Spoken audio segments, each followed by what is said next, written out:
The royal palace stood tall, its white towers shining in the morning sun. Inside, the halls were filled with tutors, advisors, and servants, all trying to help Princess Amara speak. She was only 8 years old, but she had never spoken a word. Not a whisper, not a sound. Courtiers whispered that she was cursed. 50 tutors had come and gone, each with different methods. Some tried to teach her words with books. Some tried to sing songs or show pictures. Others used magic devices trying to coax her voice. But nothing worked. The princess sat quietly, her large eyes watching the tutors carefully but never speaking. The palace grew tense. The king frowned, pacing in his study. "We must find someone who can reach her," he said to his advisors. "She is the future of the kingdom. A princess who cannot speak cannot rule." Yet no one knew how to reach her. Tutors complained of headaches, frustration, and exhaustion. Courtiers began to lose hope. Rumors spread that Amara would remain silent forever.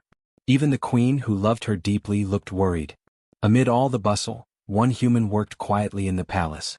Eli the janitor was small and unassuming. He swept the floors, polished the chandeliers, and cleaned the halls without drawing attention. Most people ignored him. Some even laughed at him, saying he was too lowly to make a difference. But Eli noticed things others did not. He watched Princess Amara closely. He saw the way she tilted her head when she liked a story. He noticed her eyes brightening when someone smiled at her, or narrowing when someone spoke too harshly. He understood that she was listening, learning, but she had not found a way to respond. One afternoon, Eli cleaned near the princess's room. She was sitting by the window, staring at the gardens below. No tutor was present. He watched her quietly, and an idea came to him. He remembered stories he had read as a child, about how humans could teach others through imagination. Maybe words were too hard for her. Maybe stories could reach her heart another way. He hurried to a small corner of the palace where he kept scraps of cloth and old gloves. Carefully he made tiny finger puppets. One looked like a lion, another like a rabbit, and a third like a tiny knight. He worked quickly, his hands steady and careful. By the time the sun began to set, the puppets were ready. Eli took a deep breath and knocked gently on the princess's door. "Princess Amara," he said softly, "may I show you something?" She looked at him with wide eyes but did not move. Eli smiled. That was enough for him. He knelt on the floor, holding the puppets in his hands. The lion jumped and roared silently, the rabbit hopped, and the knight waved a tiny sword. He made their movements dramatic, speaking softly but clearly through gestures and expressions. Amara watched, her eyes flicking from puppet to puppet. For a moment she seemed unsure. Then, the corner of her mouth lifted in a small, almost invisible smile. Eli's heart leapt. He continued, telling a short story with the puppets. The lion and rabbit became friends, helping the knight find a lost treasure. His hands moved quickly, creating action and emotion. The princess leaned closer, her small hands reaching out, but stopping just short of touching the puppets. Eli noticed and slowed down. He wanted her to feel safe, not rushed. The story ended with the lion and rabbit celebrating with the knight. He bowed his tiny puppets to her. For a long moment, the room was silent except for the gentle tapping of the evening wind on the window. Then very slowly Amara reached out and touched the lion puppet. She looked at Eli, her eyes shining. It was the first real sign of trust. Eli's heart raced. He nodded, encouraging her. "Would you like to try moving them?" he asked softly. Amara hesitated, then slowly picked up the rabbit puppet. Her fingers were small and careful, but she moved it across Eli's hands. The rabbit hopped toward the lion. She looked up at him, and for the first time he felt like she wanted him to be part of her world. Over the next hour they played together. The princess moved the puppets, creating her own little stories. Eli guided her gently, never forcing words, but showing how the puppets could tell a story. For the first time, Princess Amara was communicating, not with speech but with imagination. When the king came to check on the princess, he found her sitting on the floor with Eli, her eyes bright and focused, moving the puppets. He frowned at first. "What is happening here?" he demanded. Eli looked up calmly. "Your Majesty, she is listening, learning, and responding. She is telling a story." The king's eyes widened. "A story?" "Yes, Your Majesty," Eli said. "She is using the puppets to communicate. This is how she understands the world." The king watched quietly. Amara made the rabbit hop onto the knight's shoulder and then lifted the lion puppet in a bow. The king's stern face softened. He realized that maybe all the tutors had been trying the wrong approach. Perhaps a human's simple creativity could reach what all the lessons in magic could not. As the sun set, Amara carefully placed the puppets back in Eli's hands. She did not speak, but she looked at him with something new in her eyes, a spark of trust, a sign of connection. Eli smiled, feeling hope bloom in his chest. That night, when the palace quieted and everyone else had gone to bed, Eli polished the puppets carefully and placed them in a small box. He knew tomorrow would be another day, another opportunity to reach the princess. And he also knew that the story had only just begun. For the first time in 50 failed attempts, a human had connected with the princess. The palace, silent for so long, now held the faintest sound of hope. And in the quiet, the bond between the janitor and the mute princess began to grow, one tiny puppet at a time. The next morning, the palace was filled with sunlight, and the halls echoed with footsteps of nobles and tutors going about their routines. Princess Amara sat by the window in her room, gazing at the gardens outside. Eli, the janitor, quietly entered, holding his small box of finger puppets. He had been planning all night how to make the next story even more exciting. "Good morning, Princess Amara," he said softly, kneeling on the floor. "I have new friends for you today." Amara looked at him, her eyes curious. She did not speak, but she tilted her head slightly, giving him permission to continue. Eli smiled. Patience was part of his method. He knew he could not rush her. He took out 3 new puppets, a tiny dragon, a clever fox, and a brave little girl. He had made them from scraps of cloth, buttons, and old yarn. Each puppet had a unique personality, and Eli was careful to give them voices and gestures that Amara could understand without words. The story began. The little girl puppet walked through a forest, meeting the dragon and the fox. At first, the dragon was shy and the fox was mischievous. Eli moved his hands carefully, making them interact and showing emotions through gestures and expressions. Amara watched, eyes wide, leaning closer as if she wanted to see every tiny movement. At one point, the little girl puppet got lost in the forest. She looked worried, and the dragon and fox rushed to help her. Eli made the puppets act out the problem, showing fear, friendship, and teamwork. Amara's fingers twitched slightly. Then she reached out and moved the dragon puppet forward to help the girl. A tiny, invisible smile formed on her face. Eli nodded encouragingly. "Yes, that's it," he whispered. "Help your friends." For the first time, Amara was actively participating. She moved the puppets, creating her own actions and decisions. Eli watched carefully, letting her take the lead while guiding her when necessary. Slowly, the princess's imagination began to flow. She was no longer a silent observer, she was a storyteller. Hours passed like this, with Eli and Amara working together.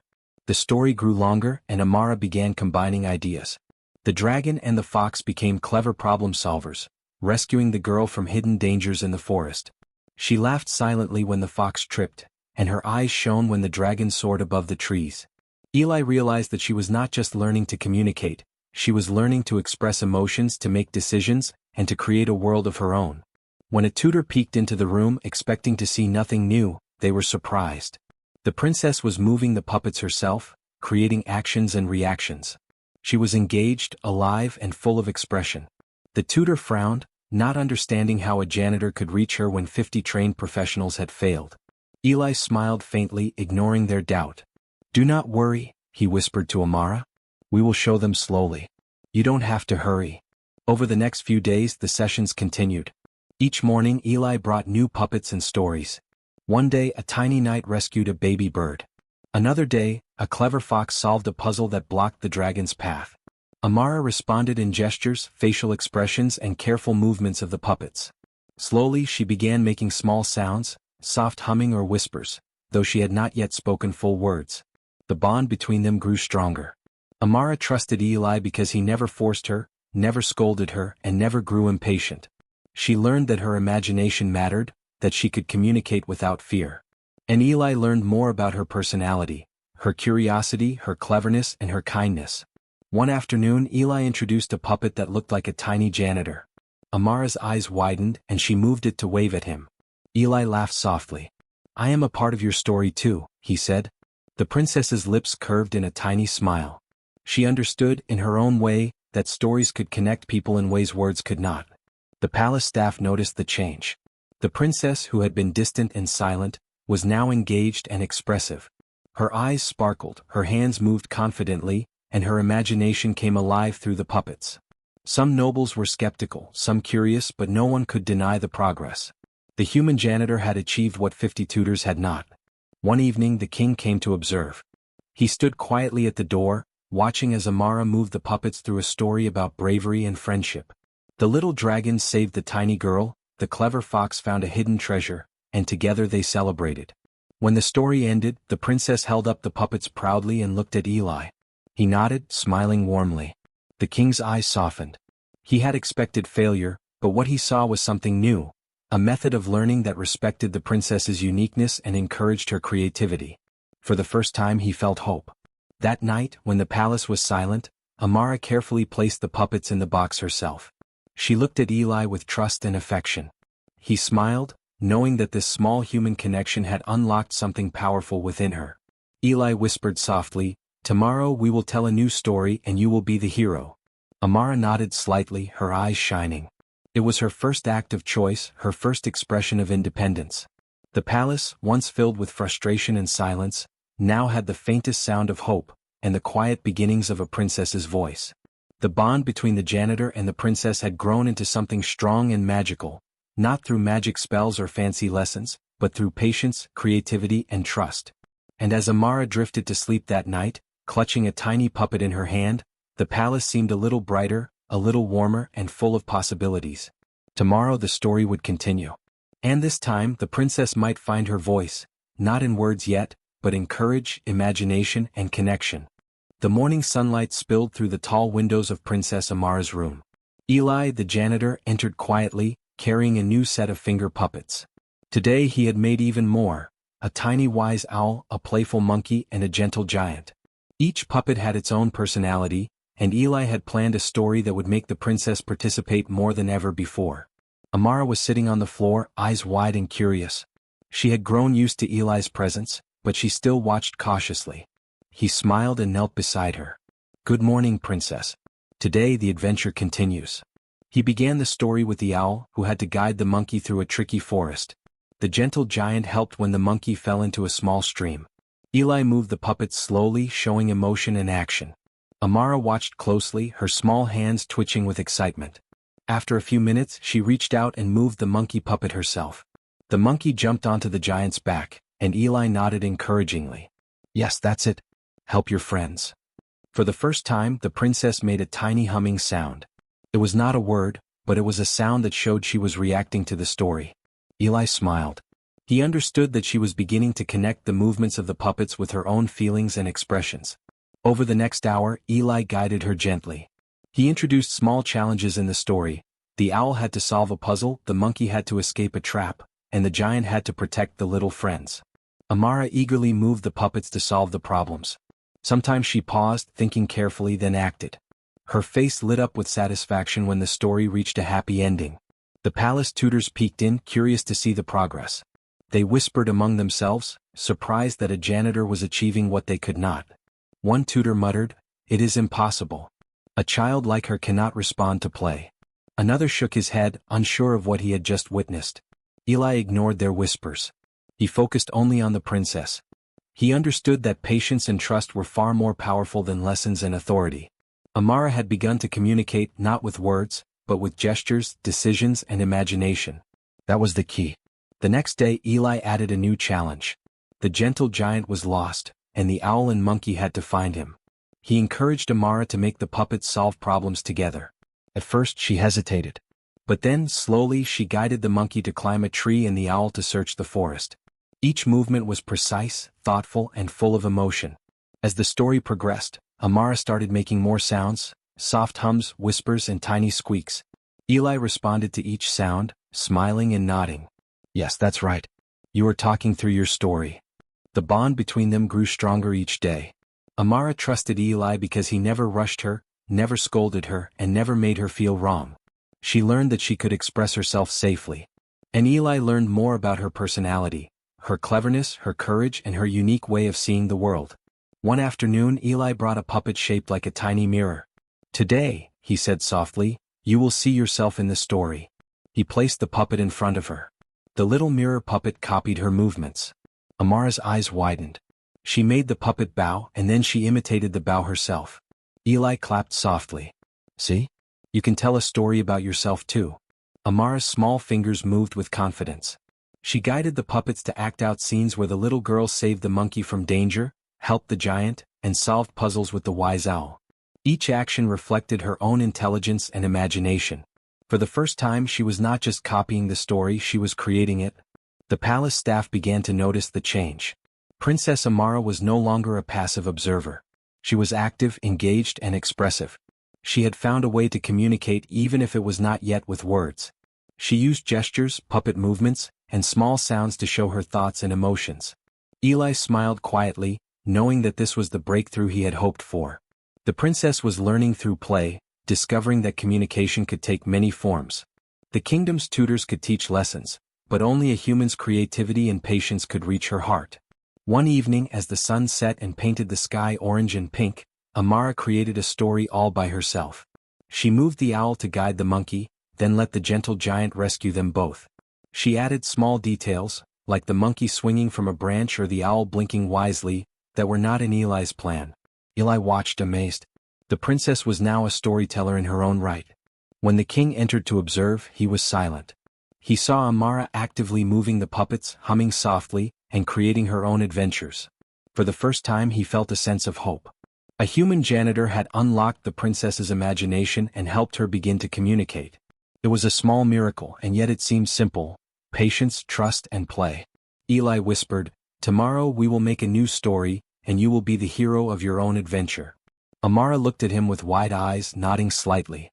It was her first act of choice, a sign that she was beginning to find her voice in her own way. That night, Amara carefully placed the puppets back in the box. She held the mirror puppet close, her eyes reflecting determination and trust. The palace, once filled with frustration and silence, now held the faint sound of hope. Through play, Amara was learning to communicate, to think, and to express herself. And Eli, the humble janitor, had proven that human creativity, patience, and understanding could succeed where rules, lessons, and authority had failed.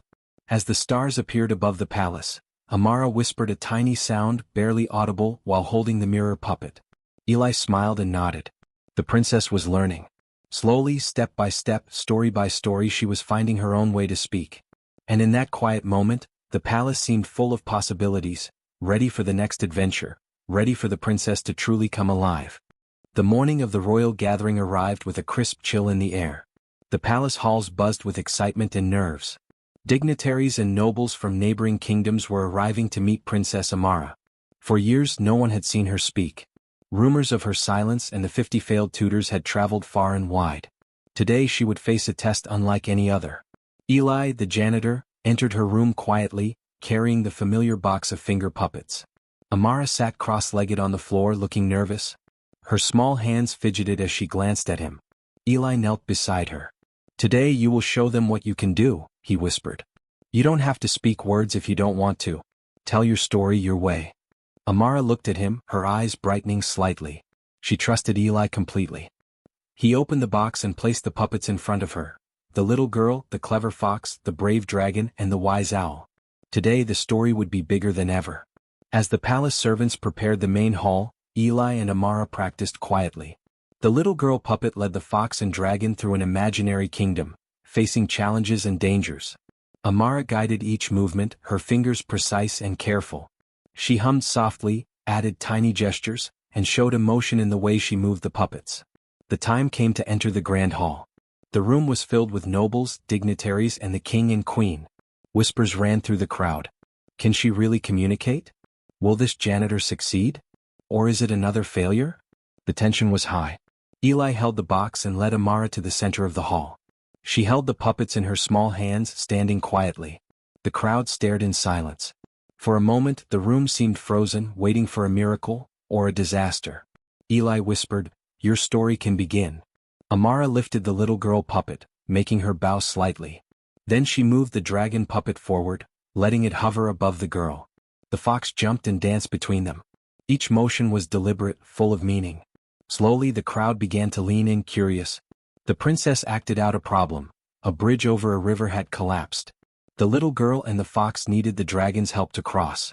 Amara moved the dragon puppet carefully, showing strength and compassion.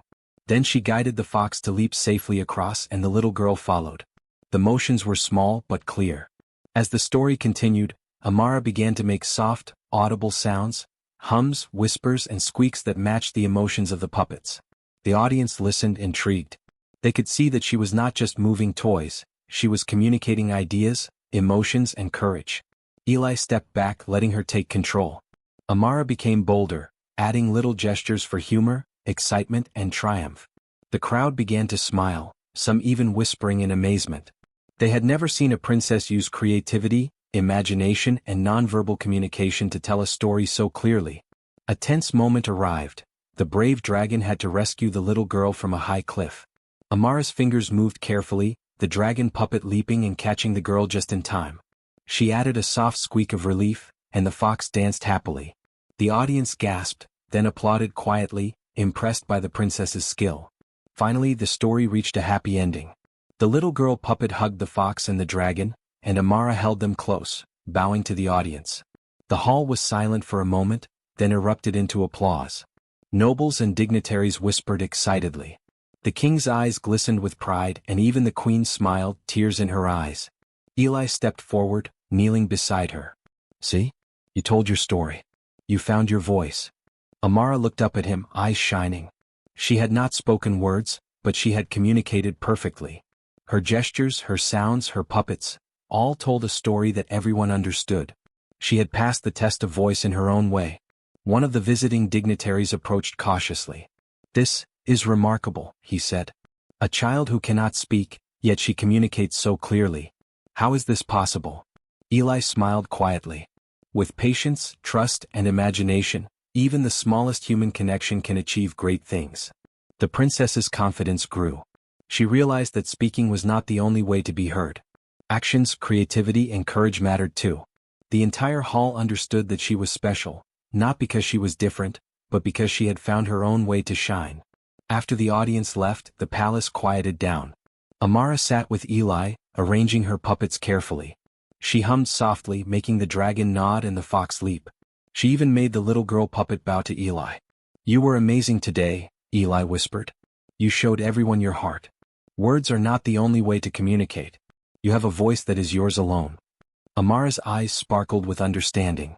She did not need to speak words yet. She had shown courage, creativity, and intelligence. She had used her imagination to connect with others. And in doing so, she had changed the way the palace saw her forever. That night, the princess placed her puppets carefully in their box. She held the little dragon close, as if thanking it for helping her tell her story. Eli cleaned the floor nearby, smiling quietly. He had helped her, but it was she who had succeeded. In the quiet palace, a new chapter had begun. The princess was no longer silent in the shadows. She had found her voice, her confidence, and her courage. And Eli, the humble janitor, had proven that patience, creativity, and human kindness could accomplish what rules, lessons, and authority could not. As the stars appeared above the palace towers, Amara whispered a tiny squeak of joy. It was soft, barely audible, but it was her own sound. Her story had been heard. And from that day forward, the kingdom knew that even the smallest human actions, creativity, trust, and empathy, could bring about greatness. The palace had changed. Sunlight filled the halls in a warmer, brighter way, and laughter echoed through rooms that had once been silent. Princess Amara moved confidently through her chambers, carrying her box of puppets. Each puppet was a friend, a partner in stories, and a tool that had unlocked her imagination and her voice. Eli, the janitor, followed quietly behind, sweeping the floor as always. But now he walked with pride. The princess had grown strong, clever, and brave, and he had been part of her journey. Yet, he knew it was her courage and creativity that had truly changed the palace. The king and queen watched from a balcony, smiling as courtiers and tutors moved around. Even the nobles from distant kingdoms had started visiting again, curious to see this silent princess who spoke without words. The royal court had become lively, full of excitement and ideas, instead of tense and uncertain. One morning Eli brought a new puppet, a tiny human figure holding a scroll. "Today, princess, your story will teach others," he said softly. Amara's eyes sparkled. She understood immediately. She was ready to show that communication and imagination could inspire more than just one person. Amara arranged her puppets in the center of the hall. She guided the little human puppet to teach the dragon, the fox, and the owl important lessons about courage, kindness, and friendship. As she moved them, she hummed softly and added small gestures. Eli encouraged her quietly, letting her take the lead. Word spread quickly. Tutors, courtiers, and even visiting dignitaries came to watch. Amara's stories were no longer just for fun, they were lessons. She demonstrated problem-solving, empathy, and bravery, showing that creativity and intelligence could teach as much as words ever could. The palace tutors who had once failed were amazed. They watched quietly, realizing that the princess had learned far more than they had ever expected. They had focused on lessons, drills, and repetition, but Amara had learned through play, imagination, and connection. It was a human approach, simple and patient, yet incredibly powerful. Eli smiled as he observed her. "You have shown everyone that learning can be fun, princess," he whispered. "That imagination is a way to grow." Amara guided the puppets through a story where the little human helped the dragon solve a puzzle, the fox rescue a trapped friend, and the owl find a hidden treasure. She added small gestures that reflected her own personality, clever, brave, and kind. Every move was watched and understood by the audience. When the story ended, the hall erupted into applause. Even the king and queen were proud beyond words. Princess Amara had taught the court something far greater than any lesson, that courage, creativity, and patience could achieve what strict rules and authority could not. Over the next few days, the palace transformed even more. Amara began hosting small storytelling sessions with other children in the kingdom. She shared her puppets and her imagination, helping others express themselves. Eli assisted quietly, offering guidance when needed, but letting her shine. The kingdom noticed the change. Other parents and teachers adopted similar methods. They saw that children could learn in their own ways, that creativity and trust could unlock hidden potential. The human janitor and the mute princess had started a quiet revolution of understanding and imagination. One afternoon, as Amara prepared a story for a visiting group of young children, she paused and looked at Eli. "Thank you," she whispered softly, not with words, but through a tiny nod and a bright, trusting smile. Eli felt a warmth in his heart. He had only offered patience, creativity, and understanding, but it had been enough. He had helped a young human unlock her courage and imagination. And now she was helping others too. The palace halls were alive with laughter, chatter, and stories. The princess moved confidently, guiding her puppets, teaching lessons and inspiring others. Tutors and courtiers learned to follow her lead, realizing that even a simple human approach could change the world. That night, Amara placed her puppets in the box and held the little dragon close. She whispered softly, a tiny hum of happiness. She had found her voice, her confidence, and her courage. And she had taught the kingdom that human patience, creativity, and empathy could make a difference beyond measure.